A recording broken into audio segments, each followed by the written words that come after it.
in the Soviet Union after World War II, 30 million Soviets died in that war.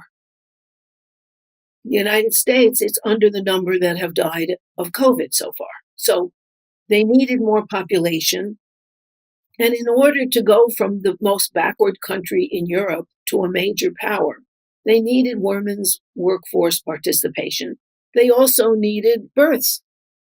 So what they did was they designed an excellent abortion access for those who wanted it, but support for women, well-paid maternity leaves, creches where you could leave your children safely, early childhood programs, after-school programs that were well-developed and around children's needs, canteens where you could pick up dinner for your family. Now, they didn't say, why doesn't the man make the dinner? No, they stayed within gender stereotypes that way.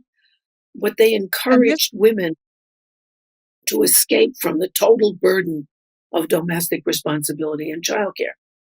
And this makes the sex better. How? I know a lot of my friends here are like always concerned that if they have an unwanted pregnancy, then it's going to be a big thing. And, some don't believe in abortion, some do, but still don't want to have one. Some want to have the kid and then they have economic stress.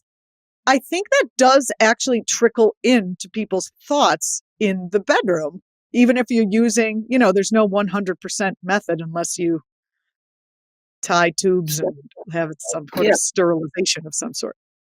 Right. It does free you up if you're not interested in having kids to have better sex, knowing that you're not going to be making one that day. And that if you do, there will be care for it. That's right. And it will allow women to not worry about being economically dependent on a man who can then rule over them. Because they're so dependent and they have a child and they rule over them and the child. So that's always a fear. There are all sorts of stories of women feeling they have to have sex with their husbands or else they won't get the money that they need for the household, for the kids, for themselves.